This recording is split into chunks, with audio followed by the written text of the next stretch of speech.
In Lesson 2, we'll talk about where you can upload your finished video.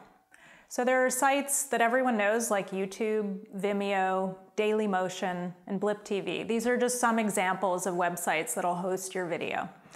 One thing to keep in mind are the specs that you export your video at. Specs include things like frame size, like how many pixels high by how many pixels wide your video will be. It includes frame rate. Are you exporting your video at 2997 frames per second or 2398 frames per second? Those are just some examples.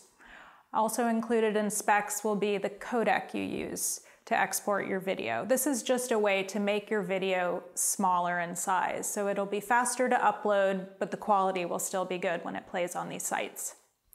Additionally, there's container. Container is something, for example, like an MOV file, a QuickTime movie, or it could be an MP4. It's usually defined as the extension that's at the end of your file. So if you have a file with .mp4, MP4 is your container. And finally, bitrate. Bitrate usually applies to the type of motion that you have in your video. If you just have a video with a talking head, you can use a lower bitrate, like 5, for example. If you have a video with a lot of action, like a sports video or dance, then you'll generally want to choose a higher bitrate because it'll play back that motion more smoothly. These are things that you may have to experiment with a little bit. So you may export the final version of your video, but then find that the quality is not as good as you want it to be. So you can go back and try a higher quality setting. And I'm going to show you how to do all this in WeVideo. All right, now it's time to share your hard work with the world. So you finished your, in this case it's a rough cut, but when you've gotten your scene to a point that you want to share it, we're going to talk about the publishing step. So we'll go up here and hit publish. Okay, and there are some settings here that you can manipulate. First of all, let's set the resolution for our videos. So you have a couple different options that are free to publish. In this case, the only difference between these two is really the size. 720p is going to be a higher quality. It'll be a larger file, but it will be higher quality. So if that's important to you, I would select the 720p. Now, on the pay options, you have an even higher quality. You can see it's HD TV quality, 1080p. So this is the absolute best quality you can get publishing through WeVideo. But if you're just sharing a rough cut that you want some feedback on from a director, producers, or a friend, I might opt for the lowest resolution because it'll publish faster, it'll load faster on your viewer's device.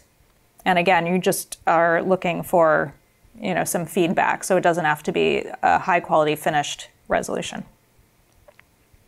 Okay, so once you've decided on that, let's look at our options to publish too. So we have a bunch of choices here. Obviously, we can publish back to WeVideo.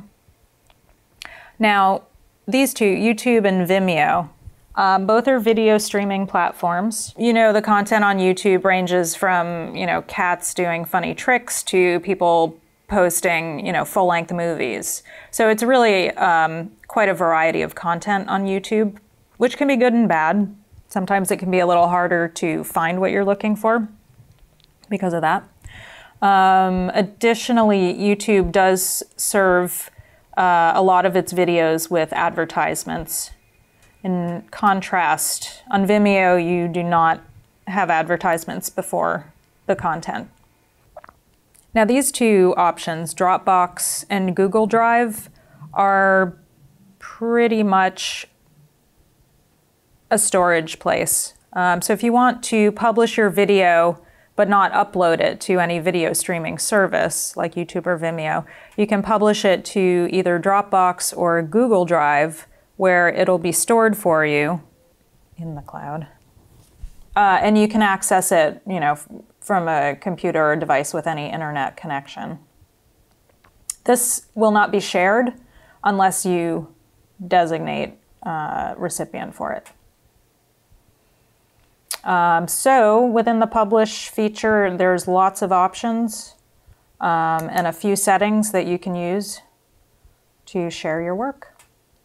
So now that we've gone through those options, let's hit publish now. So first it's going to create a still image, a thumbnail for your video.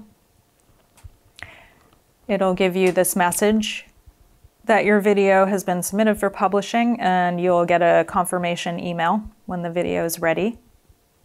So I'm just going to hit OK.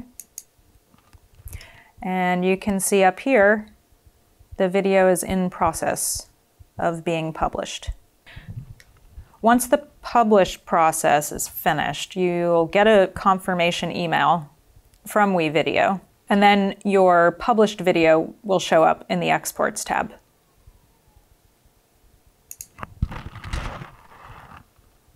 And here it is.